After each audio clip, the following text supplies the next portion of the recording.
परिखी पंचायत अधीन पंता स्थित अहेलेसुनाथ गरीब नवाज माद्रासार वार्षिक पुरस्कार वितरणी उत्सव शनिवार उद्यापित हो जाइछि।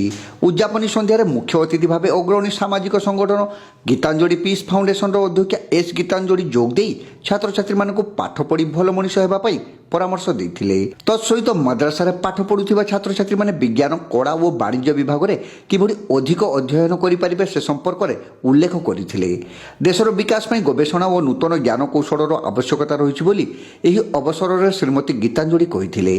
ग्रामांचल में शिक्षार विकास और नारी शक्तिर विकास दिगरे एही मद्रासा कार्य करुथिबारु भूयसी प्रशंसा करथिले।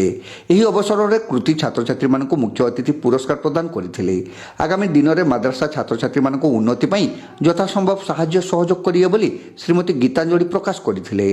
पीस फाउंडेशन संपादिका एस लक्ष्मी, कमिटीर सभापति मंसूर अली खान, संपादक हमीद राजा खान, सलामत अली खान, रहमत अली खान, अबू बकर खान, शेख साकिर, शेख सराजुल शाह प्रमुख उपस्थित रहिथिबा बेले हसन राजा खान शेषर धन्यवाद अर्पण करथिले।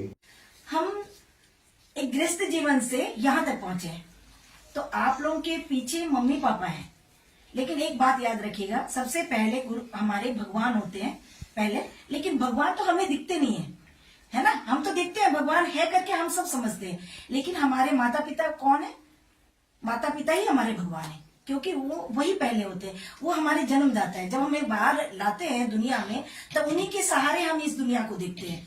तो इसलिए पहला कर्तव्य होता है हमारे माँ बाप की बातें सुनना। हमारे माँ बाप जो चाहते हैं कि उनके थ्रू में काम करना, उन्हें ज्यादा परेशान नहीं करना, उनके सामर्थ्य के अनुसार ही हम अपने स्टडी को जारी रखना। अगर उससे भी ज्यादा हम नहीं कर पाते हैं तो किसी की सहायता ले सकते हैं, ठीक है। जैसे कि कुछ हमारे अभी पूरे भारतवर्ष में वो विभिन्न संस्थान खुले हैं, जैसे कि एनजीओ जो हमारे गरीब लोगों के लिए होती है, तो हम उनसे भी मदद मांग सकते हैं कि हमारे माता पिता नहीं कर पा रहे हैं तो हम हमारे लिए हेल्प किया जाए, तो वो संस्था भी आप लोग कर सकते हैं। लेकिन आप लोग सब हमारे देश के भविष्य हैं, बच्चे सब हमारे देश के भविष्य हैं। क्यों बता रही हूँ कि आप लोगों की वजह से ही माँ बाप के लिए तो आप जिंदगी हो, लेकिन हमारे देश के लिए आप भविष्य हो। आप लोग आज मेहनत करोगे, ये शिक्षा पढ़ोगे तब आगे बढ़ पाओगे।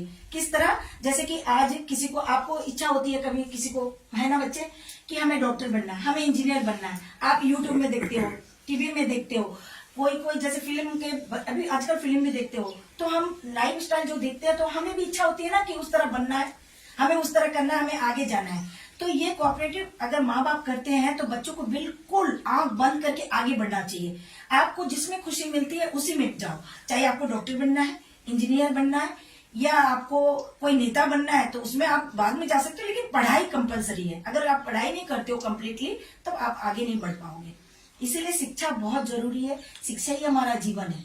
अगर इस जीवन को अगर हम नहीं पार करेंगे तो हम आगे हम कुछ भी हम अचीव नहीं कर पाएंगे, मतलब हम कुछ प्राप्त नहीं कर पाएंगे। समझ रहे हैं ना? तो इसीलिए शिक्षा बहुत जरूरी है। तो आपको किसी चीज से नहीं डरना चाहिए। आपको अगर कुछ माँ बाप से या कोई बाहर, और एक बात मैं बताती हूँ, अवेयरनेस भी होती है। जैसे कि आप बाहर जाते हो, 10th क्लास पढ़ ली हो, कहीं भी आप बाहर गए हो, तो आपको क्या लगता है कि मैं वहां जा रहा हूँ तो मैं सुरक्षित हूँ या नहीं। लेकिन आपको कदम कदम पे अपने आप को अलर्ट रखना है कि नहीं, मुझे इस तरह रहना है। बाहर जाके लोगों से हमें बहुत लोग बहलाएंगे, फुसलाएंगे, ये चमक वाली दुनिया में अब बाहर निकलोगे तो आपको बहुत सारी चीज मिल जाएंगे, सब सुंदर सुंदर आपको सपने दिखाएंगे। लेकिन हमें उस सपनों को दिखना नहीं है, हमें उस सपनों को दिखना जो हम सोचे हैं, हमारा दिमाग सोचा, हमारा दिल सोचा है, उस सपनों को हम पूरा करना है, ठीक है। हमें किसी के बहकाव में नहीं आना है।